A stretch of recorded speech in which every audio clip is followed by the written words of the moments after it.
season 4, episode 11. It's Bree. It's Lonnie. It's Nelly. And we are back with another episode, and we have a very special guest. We have my girl Damo, our sister, our podcast sister, our sister project sister.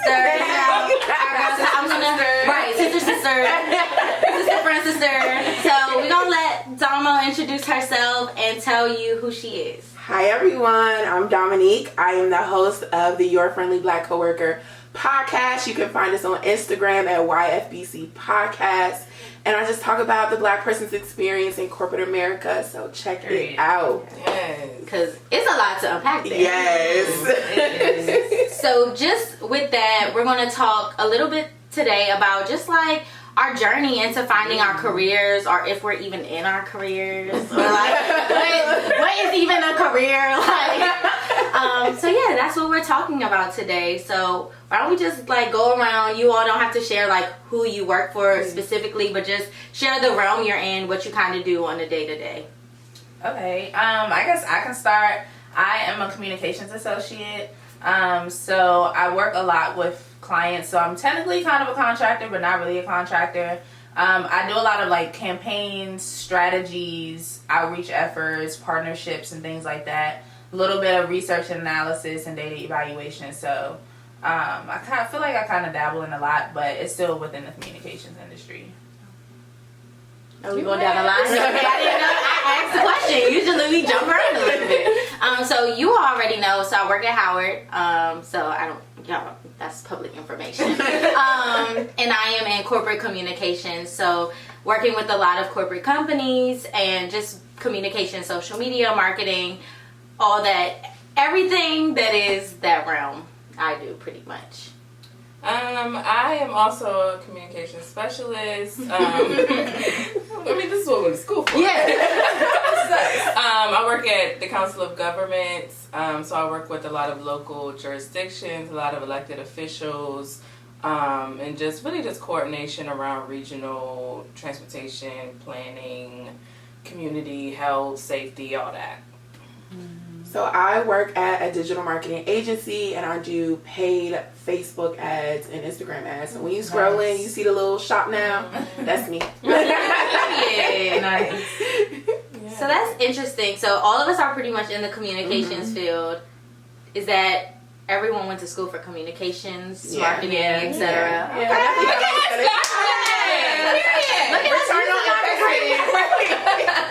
The loans paying off. Now, with that though, is this where you all want to stay? Because I know that's where we have our degrees, so it's like easy to be like, we getting our money's worth. Right. But is it like you got tricked into it because you're a degree, or is this where you want to be? I don't think I got tricked into it, because like I feel like my current job, I like what I do. Is it ideal of what I want to do and what I want to stay in? Probably not, but I think I'm in that weird in-between space of trying to figure out what I actually really want to do and make my career into. Yeah. I'm in a similar space where I got into paid ads because of the pandemic. I needed a job, and I was able to get this job, had great benefits. But now I recently was talking to my director and just let her know, like, hey, this is definitely not the career path that I want to continue on. Yeah. So we're in talks to just kind of figure out what are my best skills and how can we translate those into a role that makes sense for me. So that was great that you had that conversation. It was scary. Yeah. Not gonna lie. It was very nerve-wracking, but also in order to grow, you have to get uncomfortable. And I was very uncomfortable with me because I'm normally like super go with the flow. I don't want to rattle the cages. I just want to cash a check. Yeah. So it was scary, but I definitely want to love what I do, and I don't love what I do right now. So do you feel like at this company there are other positions, or do you feel like you have to branch out? Yeah, I feel like the company I'm at is the perfect place to kind of dip my toe into other avenues and figure out where I want to go. Just because we're so large, there's so many avenues. Like I can go internal marketing, or I can stay on the client side and go maybe to influencer or email, but definitely staying where I'm at because they definitely have the resources. Yeah. That's good. Yeah. I definitely feel like this is where I want to be. When I picked, because I didn't start off at communications in college, so technically I was not in communications in college. I was in media and film production, but my minor was mass comm, and I felt like that's when I kind of got introduced to it. So because I chose that for myself, and it's just not what I did to get through college, it made me a little more comfortable in, saying this is what I could do for the rest of my life. Yeah. I specifically picked communications because I knew I could go anywhere. I think what I'm doing is what I want to do, but I don't think it's necessarily the industry that I want to do it in. I'd love to do communications at like a beauty company or like a fashion company or just like something a little more fun. University creative level is cool. Like, it's been an experience, and I'm big on trying things to see what I like and what I don't like, and I'm learning that it's a little too formal for me, in a sense. Like, I want a little more fun work environment and just somewhere where I can be a little more voice. Yeah, like, either that on either really fun or like super corporate, which is weird because I haven't had that super corporate experience either. But yeah, that's why I picked communications, because I knew I could go anywhere. Like, I can go to business, I can go to nonprofits, like everywhere needs communications. So I literally... When I be talking to high schools, I be like, just go communication. Like, you Yeah. can't go into Anything. whatever you want after that. People say that about the business major, but I don't agree. Yeah. Because business does not teach you. And they can't write. So, They cannot write.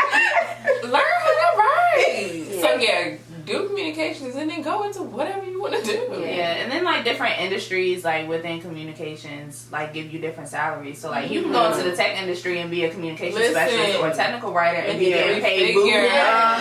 Like, you know what I'm saying? So yeah, I think that's why I kind of went into communications too. But people, let's talk about that a little more, because people really try to look down on me for going into communications. Like, you're too smart to go into communications. Like, you need to challenge yourself. And I'm just like, hold on. Because the energy that it takes to write this 25-page paper, you're not about to play with me. And who you gonna be asking when you need help with all your little marketing and all this other stuff? Like, people really do try to play with the comm majors. Like, not even just communication specifically, like anything, like graphic design, video editing, like music. Creative side. Yeah, just because I don't want to be stressed through college with your biology. Taking 10 math classes. But I also feel like communications, like being a communication specialist and just in that realm is like really, really, really smart. Like, you have to be smart, you have to be skilled, you have to like just be like strategic. You have to think for other people. Exactly. Exactly. So it's like it's a whole bunch, and there's a whole bunch of different things. Like, you do paid ads, like, paid media, and then you have social media, and then you have email marketing, and then you have outreach campaigns. There's and then so much there. It's just so much. Advertising is hard. Kudos to you, because People can't even write captions. Like, people cannot even, like, people literally will be like, what should we put under this caption? Like, please provide us with the caption. Yes. There is our jobs to provide copy. Yes. It is. That is Like, It is literally communication. Yeah. Like, because even you can do all the math you want, but when Yeah. it comes to writing the report, like, that's why no one likes reading peer-reviewed articles, because y'all can't write. Like, seriously, like, these doctors and all this research, you don't put it in terms. Like, there's literally people whose job is to take, and this is what you, a large part of what you do, take all that jargon that y'all wrote and put it into something that people will read. Like, so don't play with us. And make it interesting and make them want to come back for more. Right. That's hard. That is hard. That's hard. You got about 2 seconds. You got 2 seconds to make somebody want to read. Short right now. So That is hard. Even about bolding and underlining, like, all of that is so strategic. Punctuation, grammar. yes.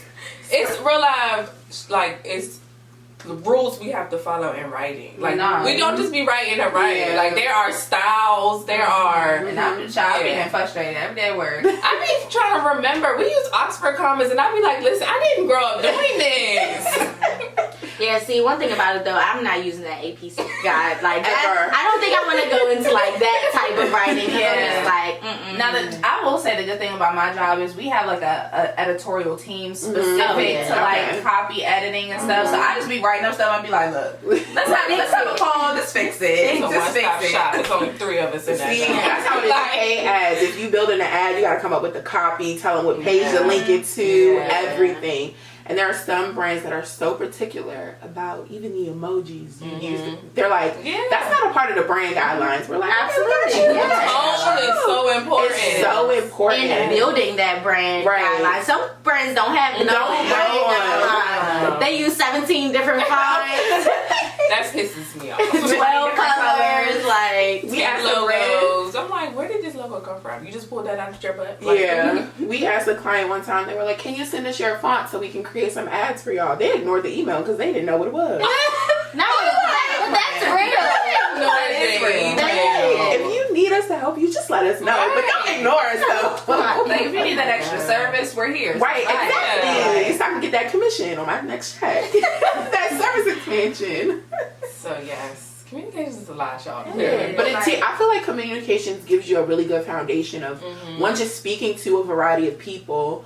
When I went to PG for a year and I took a public speaking class, and I feel like that really just helped me being calm in front of different audiences and just talking to people. So it just also helps me being bubbly. Yeah. It was like my favorite class all throughout college. That was my favorite class. So now, like when I'm talking to clients, like I'm not as nervous. So. Yeah. I don't know. I like speaking, but I don't like structured speaking. Like I like kind of just I like having conversations with people. I don't like talking at people. So like public speaking for me is more like I'll get up and do the intro. Like you know I can talk and carry a conversation, but I don't like trying to memorize index cards every time. Like I can't do an index card. I be like, hold on, right? This is not the right order. Talk about some thank you for listening. Right. First line, like no. Yeah, no, but it was just like valuable, like the ums and the ahs. Yeah. That kind of stuff. Oh yeah, I a lot. You know what I mean? like that's famous in the corporate world. Yeah. But since we all went to college, so kind of want to get into what our job search experience was like after college. I know for me, child, the job search and applying for jobs after graduating was hell for me. So like, what was that experience like for y'all? Honestly, so I already knew, like, you guys start, so I was graduating in December. I think I started applying for jobs, like, September, and even then I felt like I was getting a late start. I was getting real stressed. We was at November, and I was like, oh my gosh, like, what am I about to do? And I applied for a lot of stuff, and I think I only interviewed for, like, 3 places. But thankfully, like, I did start my job. So I graduated December, and I started my job in January. So that kind of, like, like, I think things just kind of aligned for me. Like, I was where I was supposed to be. Like, I do believe that my job where I am is, like, where I am supposed to be for a certain amount of time. But, yeah, I was stressed, but not, like, things end up working out for the best. When I graduated, I already had a job. I was already working part-time at an accounting firm. But they knew graduation was coming up, so we were going to have this little chat about this check. So I needed me a little more money. And they weren't really trying to offer me anything else. So I just talked to my mentor, and we went over my resume, and I just started applying like crazy. I was like, because finding a job is about the numbers game. Like, you want to be strategic about what language you're using on your resume. Make sure that it aligns with the job description. But you also want to, like, really push yourself out there and get, I feel like, as many applications as you can. Because there are a lot of jobs that are scams, or it's not really what it said it is. Or they'll never get back to you. So you really just want to, I feel like, put a lot out there. And that's what I did. So my mom always said job searching is a full-time job. And so, like, I really took that jump to heart because once I started applying, I was like, dang, this is a lot. He wasn't lying. So, yeah, I was applying like crazy. I'm trying to think. I don't think I had I had a college job when I graduated, and they graciously let me stay until I found something else. That's nice. So, That's nice. Took the pressure that off. summer, that summer I was just still working up there. And then I got an internship, and that was my first job out of college. And then actually they let me stay longer until I found my full time. So yeah, it was favor all over that thing. Yeah. I think for me, I definitely had like that gap after graduating. I think I had like that 3 or 4 month gap. So I spent all summer, you know, updating my resume where I needed it to be, applying to like 10 jobs a day, like just sitting on the computer and just looking through job descriptions and searching on LinkedIn and Indeed and Glassdoor, all the platforms you think of, I was on there. I was on there. So I definitely had that gap in between, and I found my first job, which, you know, kind of got my foot in the door a little bit with communications. But like you said, it was one of those jobs where it wasn't described as. Right. It wasn't They be what it was finessing described as. So I got that job, and I'm just like, I mean, for the first month, I'm like, this is cool. Then afterwards, I was like, all right, this ain't for me. Y'all lying. This ain't, exactly, y'all lied. So I kind of went through that like whole phase, and then of course COVID happened, so a lot of people were like getting laid off and let go and things like that. So I also experienced that for like a good 6 months until I found my current job, which I started as an intern. So I think the job search for me was definitely like, it was one of those things where it showed whether I had the strength to go into my early career. It was testing me a lot. Yeah. And my mother would tell you, it was testing me. Okay. So we here now. So I have a question as like for applying for jobs. Do y'all change your resume literally every time you apply in cover letters? Like, what is your strategy when you're applying for jobs? Because I feel like this is very helpful for like people listening and just for like each other in the space. Like, what's y'all strategy when y'all applying for jobs? It depends on how desperate I am. I'm not even gonna lie. It depends on how much work I feel like I'm like. Am I looking for a job right now because I'm irritated with my job right now, or am I looking for a job because I don't have one? Yeah. So that's probably bad, but it really depends on how like stressed I am about it. I will try to like edit certain pieces of my resume depending on too like how bad I want this job or how much I think I'm qualified for it. But I also just want my experience to speak for itself. Like, I know what I'm good at, and that's what my resume is supposed to communicate to you. Right. And it's your job to determine whether you feel like my experience can fit this job. Because one, I want to embellish, but I don't want to finesse them. You know what I mean? I'm not telling them I speak Spanish when I know all I know is hola. So it really does depend. That's the whole thing too. People be telling people loud nowadays. Like I don't think I could, because I'm not gonna sustain it. I'm gonna forget that lie, right? And then I'm gonna show up. They're gonna ask you something and be like, "What?" Right. Yeah, so you said you know how to edit in 4D. Like, no, I don't. I don't know the whole website. Right. No, I don't. I really don't. I said, I think you have the wrong resume. You're an expert in JavaScript. Not at all. No. How do y'all feel about cover letters? Because I hate them. I will not apply for a job if you're asking for a cover letter because I'm not trying to write it. If you require. Yeah. Hear me out. So to answer both questions, I don't change my resume. I have a set resume. It goes back to the amount of jobs that I think is, enough. I think I probably have like 4 jobs on there. For cover letters, I do update it. So I have 3 cover letters for main categories. And so I have like a production one, I have like a communications one, and then I have like just a general one. And so I usually just update the company on the cover letter, and then I update like in certain pieces of it. I have specific information about the company, or like I'll just say their name to make it feel personalized. And that's what I update, and then I'm done.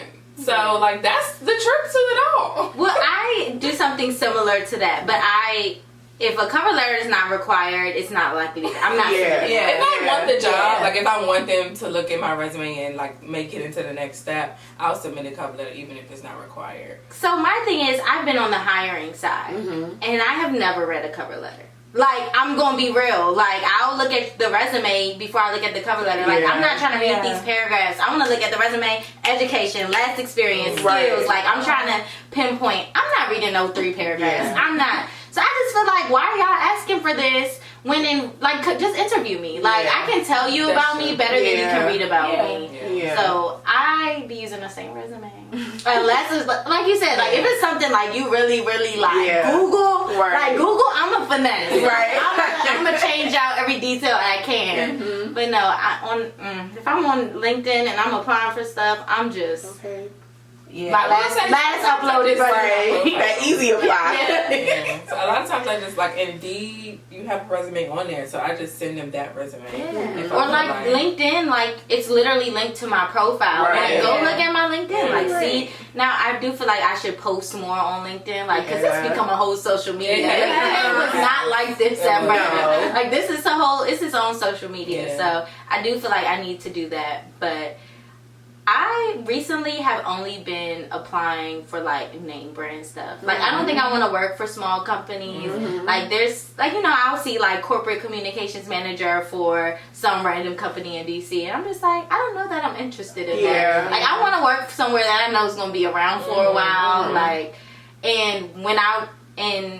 while I was applying for my first job, I did apply for everything. Like I was like, oh, that looked like it can fit. Like I was applying for companies I don't even remember the name of, but like now I think I'm a little more picky with where I apply to. Like I need some stability. Like we deserve. Like we're far enough in our careers that we can be very strategic in applying to our opportunities. And that name recognition does help. Yeah. Because when I was trying to leave a law firm and I was interviewing at other law firms, they were like, "Oh, you worked at such and such," and I was like, "And then."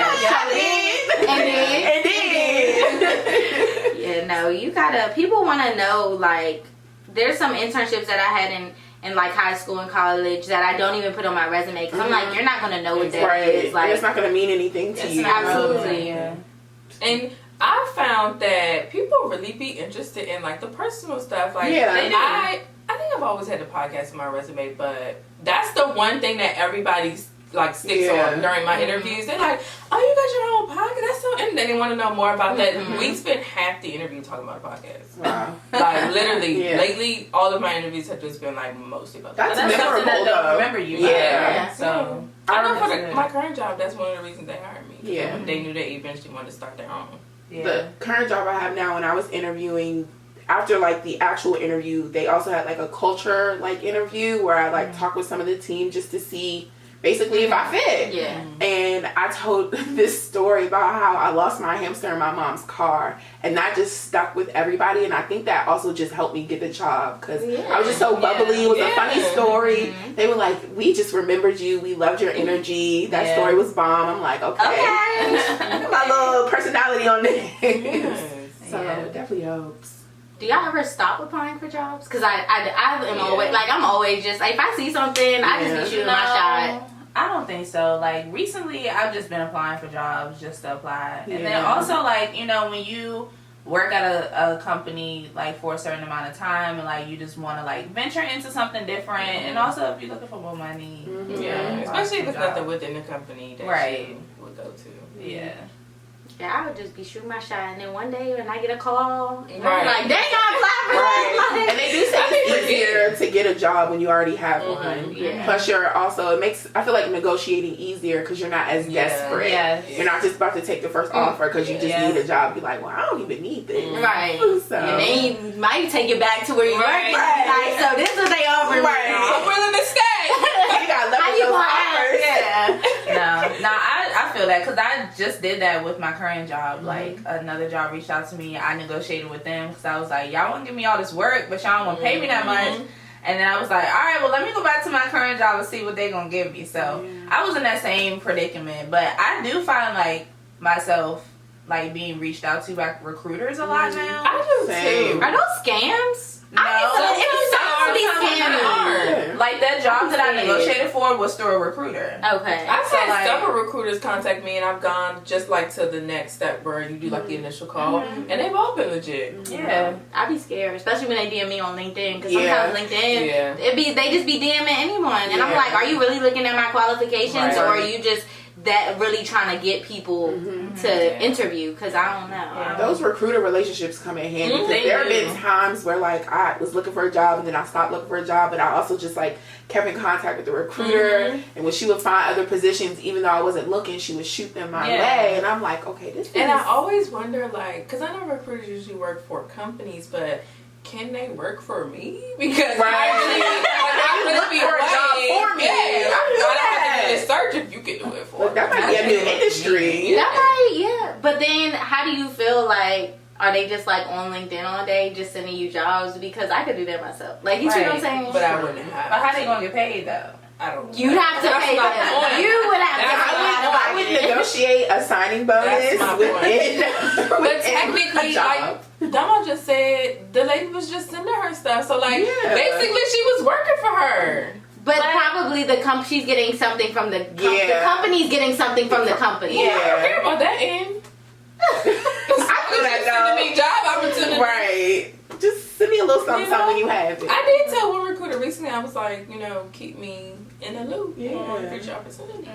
Yeah, I think I worked with one recruiter and she was just like, I'm going to be honest with you, you're too qualified for anything I can find you. And I was just like, thank you for telling me. They're very honest. Yeah, because I was telling her the numbers I was looking for and she was like, I don't ever get anything of that standard on across my desk, so I'm not even about to waste your time. They're extremely honest. They are. Because the one I had, she was like, because I was just telling her like I wanted to go in a different direction than what I was in and what she was offering. She was like, I'm gonna be honest, all I have right now is what you're doing now, and you probably don't want that. I was like, you're right. You're honestly right. And they get that hourly pay. They don't have no time to waste time.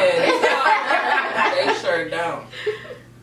Do y'all feel that your gender or your skin color has ever played a part in you not getting a position, or just like do you feel like you ever alter anything on your resume to like make yourself more neutral, or like how some people might use, for example, if you have a very cultured name, some people might use a nickname instead on their resume. Like, have you all ever had to do any of that to get a position or even get an interview?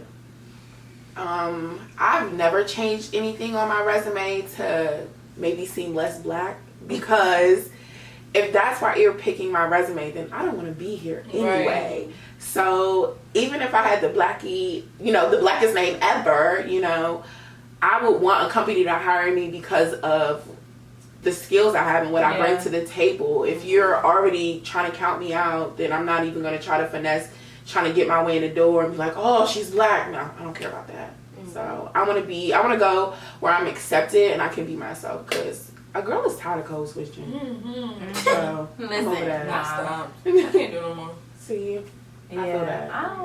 I mean, I haven't changed anything on my resume, because I also feel like I have like a pretty black name, like Delonda. Obviously, you're gonna know like I'm not white. Like, I haven't changed anything on my resume, nothing, about just me at all. I do find myself like during like interviews, especially now that we're in a remote world, like having virtual interviews, I do find myself like trying to like do something with my hair that looks more like corporate instead of wearing my curls out. And I feel like I will get to that day where if I'm on an interview, I will wear my curls out, because it's like, it's my hair. Like, I can't do nothing about that. You know what I'm saying? But as far as like being in my current career, I don't know if this really like coincides with the question, but I do find myself like being a little, not intimidated, but being looked over a little bit in my career, especially I know like for a certain client of mine, well actually both clients of mine, my client teams, I'm the only like black girl and black person on that team. So it's like, I find myself having to code switch a lot because I don't want to come off as like aggressive, or I don't want to come off as like too like urban or sound too urban and like say certain like language and like lingos that other people wouldn't understand. But it's like you said, it's exhausting. It's exhausting. But I will say, even when I interview with Howard, which is at HBCU, I still ain't wear my curls. I still had them right back in the bun. I just think it's like we were kind of groomed a little bit to like tone it down when we're interviewing and stuff. And even like when I've seen corporate companies with white women with hot pink hair, and I'm just like, wow, I could never go in there. Like, it would not even like, I just would feel so uncomfortable. Even like certain outfits, like, you know, Black women are just naturally a little more shapy. So like when I was doing internships previously, like I wouldn't dress up as much as I dress up now at work because everybody around me, not everybody at Howard's Black, but like most of us are. So like they get it. So that is like a good space to be in, but corporate America is gonna be a whole different ball game. Like corporate, like I feel like I hate that too. I hate that people feel like Black women, we feel like we have to tone ourselves down, like, and it's so engraved in society now. We automatically do it, where we pull our hair back, we don't wear as tight clothes, we tone it down so much, and I hate that for us because we just are everything. You should feel comfortable just looking how you look, like, and that's just so weird to me. But I just feel like I just feel like corporate is so performative anyway. Like we just have to put on this smile and this mask and this whole uniform of how we're supposed to act and walk and talk. And that's just exhausting. But the gang is everybody feels the same way. Like just nobody, like everybody hates like that corporate banter. Like the how's what you how's the weather? Did you watch the game? Everyone hates it, but everyone does it. So it's like, how do we get to the point where like we're just no longer doing it? We're choosing to not. Because then when you don't, because I often find myself like in the office, like I don't do like I'm not I'm not no social butterfly anyway. So I'm not walking up in nobody's office making no small talk. Like I just be in my office. I mean, people of course come to my office and do it, but then I feel like I'm being antisocial if I don't like engage and ask follow-up questions. And I'm just like, I'm the same. I'm the same in that way. I feel like people, and sometimes my office be like, dang, she's a little standoffish, because I'm just like, I just want to do my job. I'm just here to do my work. Like, and me and my one coworker who are really close, like, she'd be like, it's one of them days. I'm like, I'm not feeling social today. Like, you know, some people get that, and like, I need a day. Like, let me just do my work. I'm here to do my job. I'm trying to go home and enjoy my life. Like, I'm not trying to make you feel good about yourself. Like, boundaries. If it's not natural conversation, I'm not having it. But like, I also feel like some of the time, like if we speak up too much, then it's like, oh well, she's doing too much, she's saying too much, like she's too opinionated. But if we kind of just sit back and don't really say anything, don't give our opinions, don't answer questions, don't ask follow-up questions, it's like, oh well, she's not really doing her work. She's not doing enough of her work. So it's just like, where is the medium here? I think you have to let things happen naturally. I think like a lot of times jobs try to force that like work family or like, no, it's okay. We don't have to. I don't even like everybody in my family. I don't have to like all y'all. Like, we're just here to do our jobs. Like, if we form a natural relationship, and I have formed some of those relationships where I'm like, I would hang out with you outside of work. But there's some people who I'm like, outside of this threshold, you would not know me. Like, we would not even go get drinks together. So I think everybody is just like, has their own personality and they're their own person. See, I am a social butterfly at work, but even that is still exhausting to me because we're not having a real conversation. I'm not telling you about what's going on in my life. We're not talking about something I really want to talk about. We're not interested in the same music or movies. So, like... It's like, what are we talking about? Bye. Like, you're talking in circles. It's very surface level information. And that's so exhausting to me. Like, can we just get back to work? Please. So, like, for everyone here is pretty much does like something, whether it's YouTube or like, you know, you have other passions. Do you all share that at work? Or is it only when it like comes up? Or I've shared it just because I feel like my podcast was good for white people too. Okay. So I'm like, it'll open you guys' eyes and y'all need to share it with y'all people so everybody can get checked. So you don't feel like you ever say anything on your podcast that, you know, would not harm your work environment? Yeah, I intentionally make sure that I don't say specific names or anything like that. Just to also just protect other people. If you know it's you, then that's your guilty conscience. Right? Because I didn't say your name. So that is what it is. But I intentionally don't say anything, you know, about my current job too much. But I'm really happy where I am. So they're lucky. I mean, my job clearly knows about the podcast. Whether they remember the title or whatever, I don't know. So they could very well go listen to an episode. May they get a different piece of me? They might. But you know what? It is what it is. But I mean, they know about like they ask for my photography pictures all the time, so they know about like that kind of stuff. And we talked about my weekend trip to Arizona, bucket list, and all that kind of stuff. So yeah, they know. They recently have like understood that my photography is what it is, but yeah, because now they asking me to like research cameras, and so I'm like, okay, wait a minute. Oh, y'all not in the job. Like, okay, wait a second. I mean, technically it is because the communication team is in charge of that, but I'm Y'all just like, it. yeah, You y'all wouldn't making have me in said charge of nothing. it. Y'all would have been buying whatever. Right.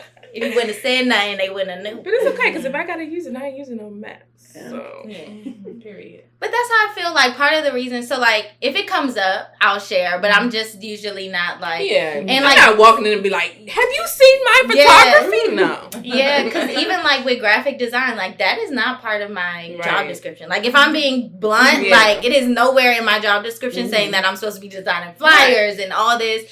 So like it came up and like they kind of took advantage of that. I personally feel like because now I'm like the communications go-to for graphic design as well, and I'm just like, y'all pushing it. But y'all to bring that up in the review. I mean, well, that's why they getting this Canva. Y'all not getting this Photoshop. Yeah, I have shared the podcast with my company. Now, everybody in the company, no.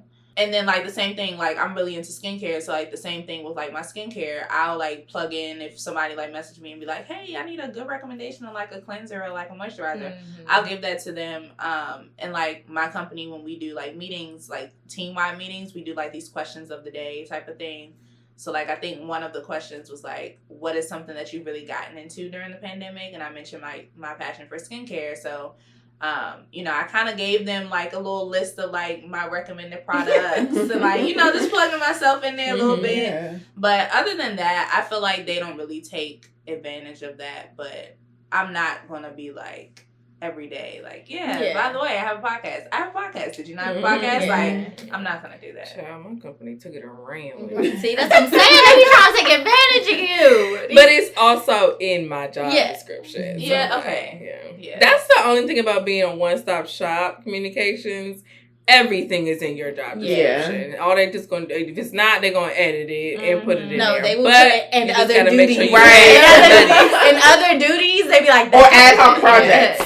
But it is up to us to hold them accountable. It and is, tell them absolutely. pay you for it. So as we close out, I have a final question, and I want everyone to kind of give like what their dream company would be. You know, we manifested new beginnings here. So what your dream company would be and like what you would be doing there. And then we'll wrap it up. I would love to be working for like a Live Nation in their either communications or like their production department. That's like dream job.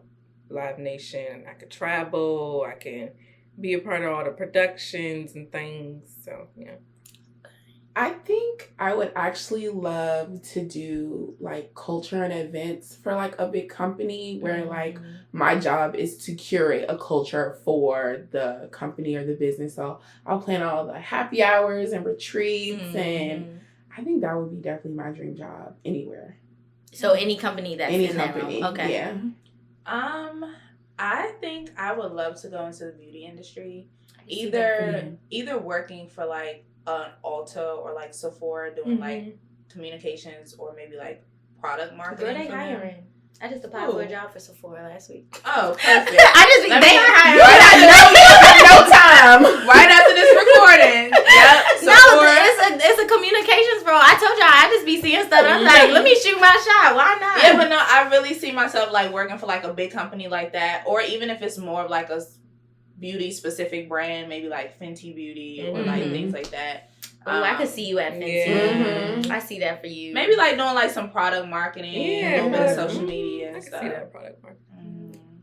I think somewhere in the travel restaurant. So like I feel like I could even work for like an open table, like where I'm like writing reviews or something like that, or travel reviews. That would be like my dream job. Like if I could just try different restaurants for a living and write a review, make some content, social media marketing on that point, or like y'all know like the page like Traveler Insider, like how they like if I could do something like that, that would probably be my like dream job, because one, they're traveling, they're eating, and they're like having new experiences. Like that checks all of my boxes.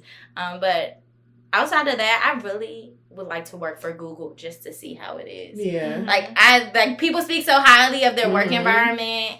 And I just want to see what that's like. I'm trying to take a nap in the middle of the day. Like, a nap pod. But they probably work crazy hours, too. They also get breakfast, lunch, and dinner. Because they work crazy hours. It probably depends on, like, what department you're into. Because, I mean, what else would you need to offer all of that unless you are That's working true. your employees? No, like, that's what someone said. They do work, but a lot of them are remote now, too. So it's... I don't know. That's what I'm saying. It probably is a stressful job, but I'd like to try it just to see if the perks are worth the work. Stress. Yeah. Well, thank you so much for joining us today. Thank you for having me. I love chatting with y'all. Always.